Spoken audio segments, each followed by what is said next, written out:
In this presentation, we will add owner withdrawals with the use of bank feeds. In other words, we'll have withdrawals that were taken out of the bank that will be seen with the bank feeds, and then we'll be adding those transactions to our financial statements, to our accounting within Xero. Here we go with Xero. Here we are in our Triple G dashboard within Xero. We're going to be opening up our reports once again by going to the accounting dropdown, opening up that balance sheet. As the balance sheet opens up, we're going to be right-clicking on the tab up top, duplicating that tab, going back to the tab to the left, opening up the income statement in a similar fashion, going to the accounting dropdown, opening up that income statement in the dropdown, then going back up top, right-clicking on that tab, and duplicating that tab. We'll do the same for the bank reconciliation. Back to the first tab, accounting dropdown, going on down to the reports. Then we'll be locating that bank reconciliation reports, which is going to be in the accounting section down below. So we'll go on down to that accounting section, looking for the bank reconciliation summary report. Once that pulls up, we're going to duplicate once again. Tab up top, right-clicking on it, duplicate. Changing the dates now, going back to the balance sheet tab on the right. We're going to bring this on up to the March, so we'll bring it on up to March 31st and update that tab. This is what we have in the balance sheet thus far. Income statement, that looks good. Bank reconciliation tab up top. We're going to say that we're going to be using the checking account. Bring that date up to March 31st as well, and update that tab. So there we have that item. And then we're going to go back over to the first tab, and we're going to go to our banking information, selecting the accounting dropdown, going into the bank accounts. Within the bank accounts, we want to be looking at these reconciling items. We have 6 of them left, so that's the only 6 we get to play with until we add more next time. But we will add the second month, so don't worry about it. We got a lot of stuff we can look into here. I'm going to bring this on up, holding down Control, scrolling up to get to that 125 zoom feature I like to be in, the 125. And then we're going to be scrolling down. We're looking for this item down below, which is going to be a draw. Now, again, remember, most of the stuff that comes out of the checking account will probably be things that will be repetitive, as with the Edison bill we had before. And we'll see more of those in the second month of operation. It's those unusual items that go through the bank feed that we want to kind of point out as well. One of them might be, what if you just took money out of the checking account? If you just took money out of the checking account, like a draw or an ATM withdrawal, then you're not going to see anything on the information except for basically a draw. It might say draw on it. It might just say money was taken out. The problem with that, of course, when you're trying to do your bookkeeping, you don't want to do that if it was a legitimate business expense typically, because you want the audit trail, because you want to use it for taxes, and you'd like the audit trail to be all kind of in your system as much as possible. Otherwise, you got to be copying receipts and this kind of thing. So typically, you only want to draw money out of the checking account when you're using it for personal use. And then anytime that happens, anytime you draw money out, you could put it to a not an expense account, but rather a draws account. So that's how you typically want it. However, if you drew money out and you're putting it in the business, then you're going to have to put it in some type of expense account. So those are the two things that could happen with a draw. If you're a bookkeeper, you're doing bookkeeping for somebody else, you would like to recommend that. Hey, look, every time, this would be the recommendation, every time you take money out that you draw out, it should be not for personal use because you want the audit trail.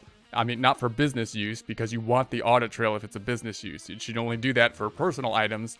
But however, if you ask the person, the owner, and they say, no, I took that out and I used it for the business, well, then you got to go in and say, okay, well, what kind of account should I be hitting? And so this time we're going to say that. We're going to say, hey, look, that money was taken out. The owner says it was used for business. Therefore, we're not going to put it in as an equity account, which it would be as a draw, which we will do next month to show the difference. This time we're going to put it into an expense account. We don't know which expense account to hit, so we're just going to use miscellaneous expense here. So what we're going to do is we're going to say who, and we don't really know who, so we could create like a miscellaneous vendor, miscellaneous, right? Because we don't have any contact information because it was money taken out. What it may have been that's all we know. So I'm going to just create a miscellaneous contact. Then I'm going to see if we have a miscellaneous expense here. So we're going to be in the expenses, and I'm going to say, did they give me a miscellaneous? I think they do. There's one. There's miscellaneous. So I'm going to pick that one, and then Y, and I'm going to say this was a draw for business, per the owner. That's going to be our note. And that's it. So I'm going to go ahead and add this. And like, once again, next month we'll add this and we'll create it as a draw or equity account, this time as an expense account to show the contrast. So I'm going to add that, and there it is. Going back to the balance sheet, let's see what happens. Going to update the balance sheet, and then this is going to be decrease in the checking account, which is currently a liability because we don't have that beginning balance in there. We will be dealing with that later, and that's a common problem when you first start the bank feeds, but we'll deal with that at the end after we enter all these transactions once we do the reconciliation process. I'm going to hold down control and zoom in a little bit so that we can see that 125. That's where I like to be. I like that 125.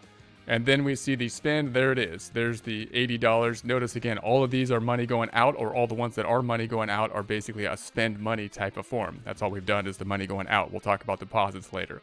And then if I go back up top, the other side is going to be on the income statement. Now note where it is not on the equity section. If it was a draw for personal use, then it would be down here in the equity section as a draw. It wouldn't be affecting the income statement. If it's on the income statement, then it's going to be over here. I'm going to update the income statement. It's going to be in some type of expense down below, which in our case, we put it into the miscellaneous. That means it's going to be decreasing the net income. We don't have any income yet, so it's in a loss because we haven't entered the deposits. But it would be decreasing net income, and for taxes, that would be lowering taxes, right? Lowering taxable income generally.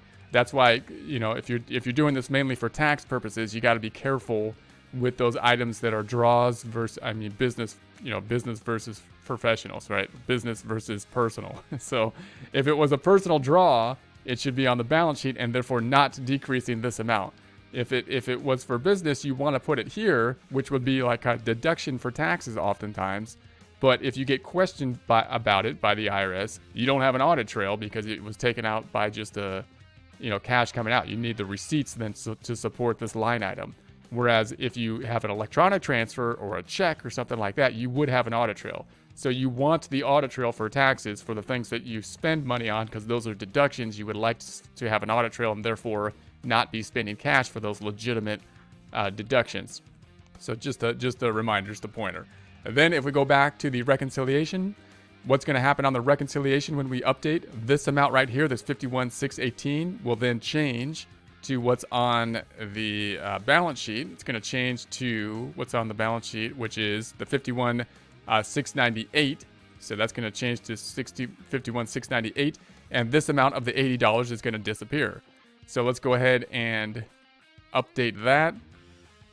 And then scroll down. So there's the 51,619, and now that amount down below again has disappeared at this point.